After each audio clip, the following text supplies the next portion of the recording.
I became a client in 2010 with NLADA. They had a conference in, I think, Colorado back in 2010, and I was one of the guest speakers there.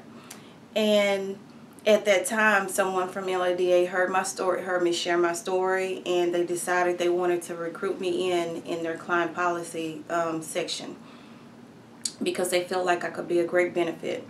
But at the time, I had to wait a year because voting season had already went through, so I had to wait the next year in order to be brought on board.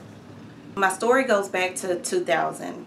Yeah, in Hearn, Texas, I was one of the people caught up in one of our yearly drug raids that we have in our town. Myself and one other female, along with 25 other men, caught up in this drug raid, and it's something that they do annually every year, or that they had been doing every year since long as I can remember. And it's not about if you're innocent or guilty. It's just about the number of pleas and convictions they can get from this roundup. And the roundup is always done in October or November, and that's only to put pressure on the victims to plea out so you won't sit in jail for the holidays. I was caught up in this roundup, and of course I knew I was innocent of the crime, you know, so, and very stubborn, and they couldn't explain to me what my charges were. It kept varying. They set my bond at $70,000. You know, I was a waitress at the time, and who actually was starting her double shift, you know, at her job when they came and, you know, arrested me. And initially I thought it was for traffic tickets because I knew I was guilty of, you know, the traffic tickets. But then 3 days later I found out it was for drug charges, and it was enhanced because where I live, the school is right across the street. So the charge was enhanced because it's a no school, you know, drug-free zone. So my bond was set at $70,000, which was the highest out of everyone. I was at work, starting my double shift at Chelsea Street Pub and Grill in the mall. And that's where I was arrested at. And I decided I wasn't going to take the plea. I wasn't going to, because I was innocent of the crime. So I was assigned this public defender who was supposed to represent me, but he had no interest in hearing me. And his advice to me was just take the plea. You haven't been in any trouble. You'll do fine on probation. At least you get to go home to your kids. And I'm like, no, because I live in low-income housing. I will be homeless. You know, I'll have this on my record. And not to mention, I didn't do this. So if I didn't do this, why should I plea out to something that I didn't do? You know, and so I pretty much tried to guide him through our case. I'm a law and order junkie. I have never been to law school before in my life, and just taking bits and pieces of Law and Order episodes that I've seen, you know, over the years and represented myself. You know, I asked him to go and get the evidence that they took before the grand jury, and he came. At first he was telling me, you know, it was impossible and all that, but I kept pushing, and he came back with a tape that we sat down and we listened to together, and it didn't even have a woman's voice on the tape. It was two men arguing over a basketball game that they were watching on TV. And so that's what they used to indict me on, and that just blew my mind. And had I been around the wrong crowd and maybe got caught up in something like that or anything like that, but to hear that and to know that that is all you used to convict someone, I had no understanding for that. And so I thought after listening to this tape, I was going to get to go home. I thought it was just going to be that easy. I was like, okay, you know, this is what they used to indict me, so maybe, you know, I can go home with this. He was like, no, it's not that easy. And so I went before the judge a couple of times, and they just kept resetting my court date. I asked for a polygraph and made a deal with them. If I passed this polygraph, just let me go home. You know, I promised not to file charges or anything. I just need to go home to my children. And so the attorney set it up, but he went on vacation while I took my polygraph. So I took my polygraph along with the DA in the room. And so they asked basic questions. I passed any question that had anything to do with me selling drugs or anything like that. But when he asked me my name, and I guess I should back up because my name on the indictment that they gave me wasn't even my name. It was a woman's name, Jennifer. And so it got to a point where I had to prove my identity. So I had to show them my driver's license, my social security card, my birth certificate. And of course, they wouldn't accept that. They just felt like they did all they could to fight me to keep from saying they made a mistake. You know, and so in the polygraph, when they asked if my name ReginaKelly, and I said yes, they say I failed that part. So they say, and they asked, have you ever lied to your mom? And I said no. And everyone has lied to their mom. You know, like everyone's told a little white lie here and there. And I passed that part. So it just goes to show how bogus this whole ordeal was. So my mom, she talked to the judge and asked what could she do to lower my bond to get me home. And he told her to go in the community and to my church, you know, my kids' schools, to talk to the teachers, get 300 signatures, and he would consider reducing my bond. And she did that, and they dropped it down to $10,000. So she was able to come up with the money to get me home to my children. And after that, I never heard from the courts or my attorney ever again. But when I got home, you know, after 3.5 weeks, I was locked up 3.5 weeks. My mailbox was overflowing with mail from attorneys and just people from all over the world. And again, I'm from Hearn, Texas, and our population is a little bit over 5,000 people. Oh, yeah, 5,000 people. So even now when I say I'm from Hearn, everyone asks, like, where is that, you know, because it's just a small little town. So to get something like that, it opened my eyes to how much bigger this situation was. You know, like I say, they have the raids every year, and in the community, we always knew they were wrong, but no one ever did anything about it. And then we had a couple of people who tried to stand up a couple of times, you know, but nothing ever really just happened. And I was 24 at the time, and I lived in this bubble. I just felt like that's just how life was, because the raids had been going on since long as I could remember. So I just felt like it was normal. But to receive a reception like that, it made me feel like something needs to be done. If I have these people from all the world who are interested in my case and hearing my story, then this story is much larger than me, myself.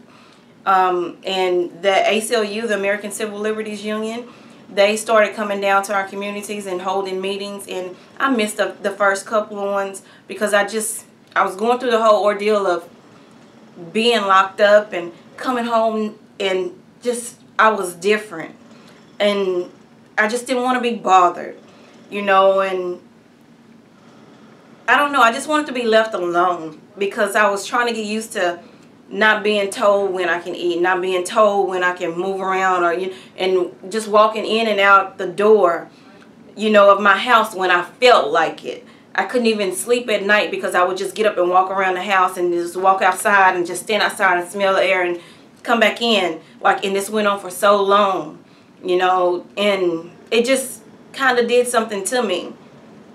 And so I finally decided to go to the ACLU meeting and listen to what they were talking about, and I wasn't gonna get involved. You know, I was getting ready to walk out, and one of the attorneys stopped, and it's like they were waiting on me.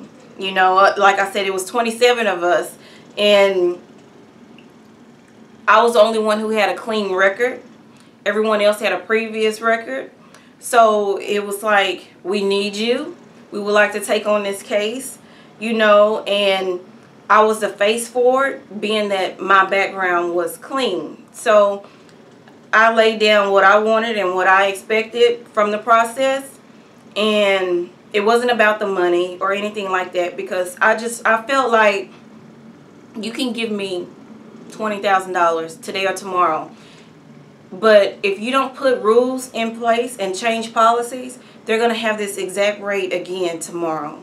So I was more about, let's change this. Let's see what we can do to stop this. Because if it's happening to me, It happened to my older brothers. You know, it's going to happen to my children as they grow up. So let's see what we can do to change this. And so they were all for it. And we started this long, hard, dreadful process of a civil suit. And that lasted 5 years. And it was, I would say, the hardest thing I ever had to go through. Because it was just that horrible. The retaliation that I received in that town was unbearable and unspeakable. It was, but I couldn't complain because I felt like in the end it would be for the greater good. And the attorneys, they always try, you need to move, you need to move. I was like, this is my home. This is all I know, you know. So no, I'll just bear it out. And it was dreadful. Like my utilities in my house was always at least $1,800 a month, while everyone in a 4-block radius of my house was like $200 and $300. And they couldn't explain to me why, but it's either you pay your light bill or you go in the dark. I was no longer able to work in that community because it was like you were blackballed. Our DA had so much power in that small town that he had influence over the churches, the schools, any job that you needed around there, your whole way of living. So people looked at it as if, stay away from us because we don't want to be involved in that, because we don't want you to hurt our way of living by trying to help you. So it was just a hard, terrible process. My house got broken into several times. No police ever came out to see what was going on or what happened or anything in broad daylight, you know. And it was always my paperwork from the civil suit that was stolen and stuff like that, and they would come in and cut up my furniture, and this is in broad daylight, and nothing would ever happen to, you know, if I pull out of my driveway, I'm gonna get a ticket before I can even get down the street. It was just, I don't know, it was horrible, a horrible process. Wow. But you stuck it through. Oh yeah, oh yeah. Because when I was in jail, and I have to share this part, when I was in jail, I've always grown up in the church, but it was because that's what our parents expected of us. But as a grown-up, to find Jesus for yourself is something completely different. When I was in jail and I was sitting on the concrete floor, just sitting down, it's like he just came before me and said, I'm going to take you through some things. It's not going to be easy, but just know I'll never let go of your hand. So a sense of peace and calmness came over me. So I knew no matter how hard things got in this process, it wasn't only for me, it was for my community. And it was going to be okay. And that was what kept me going through. And in the end, what happened? In the end, we ended up, in the civil suit, we ended up settling. The federal judge that we had to go before, it was connected with the DA, and it was horrible. So it was like we weren't really getting anywhere. But we ended up having to settle for an undisclosed settlement out of court. And after that, I was traveling, you know, everywhere, sharing my story. And I did my story on NPR. And the producer said he was riding along in his car and he heard me telling my story. And he pulled over to the side of the road and took down all the information that he needed and contacted one of the ACLU attorneys and wanted to know, how can we get involved? We want to share this story on a larger scale. So what do we need to do? So they waited until everything settled and they started production for, you know, doing a movie, American Violet, which was, you know, out everywhere on the screens. And ever since then, since 2009, since it came out, like it's opened up larger scales for me, and I still travel around sharing my story, you know, because it's not only my community. And I started out initially thinking it was just our small town. But as I got to travel and share my story, I had people coming to me saying, we go through the same thing. And I could not believe that. So it was a systematic thing that was going on in poor communities. You know, part of the civil suit, you know, they ended up changing the laws and the policy as far as we can't have the drug raids like that anymore. You can't arrest people in a large group. It has to be individually, and you can no longer use the word of a single confidant. It has to be corroborated by a police officer or with video. So they stopped the drug raids in a mass, but now they pick you off one by one. Same way. It's just not in a mass, but just one by one. But I'm happy to say we no longer have that DA who had been there since I was a little girl and always ran unopposed. No one would run against him, you know, and now we have a new DA, and he is wonderful. And I have no complaints with him at all whatsoever. So we don't have to go through any of that anymore in our town. I'm on the client policy group. I'm the vice chair for the client policy group. I'm on the board, and I'm on several committees, and I'm on the Defender Council as well. I bring, from a client standpoint, as a victim standpoint, the other side of what the defenders and don't know and don't understand. And my bitter experience with my attorney that I had, it could have changed me to the point where I'll say, you know, I don't even like public defenders or defenders anymore. But I took that as a positive and said, let me see what I can do to help, to make them understand, to look at us as a human and not as a caseload or a number. You know, we're human. We have families, we have children, we have jobs. We're human. So learn us before you judge us and not even look into our life history. My voice is different from everyone else in the room. Everyone else in the room is their attorneys and legal heads, and you know, and sometimes they miss the humanized part of, you know, any issue that we're discussing.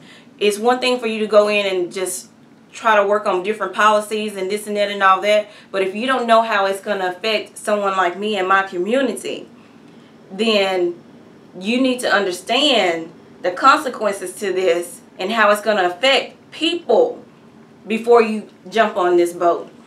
I love speaking to children. I love speaking at churches. I love speaking at universities. I love going to law universities to speak to the young law students, you know, because I like to tell people you got into this for a reason.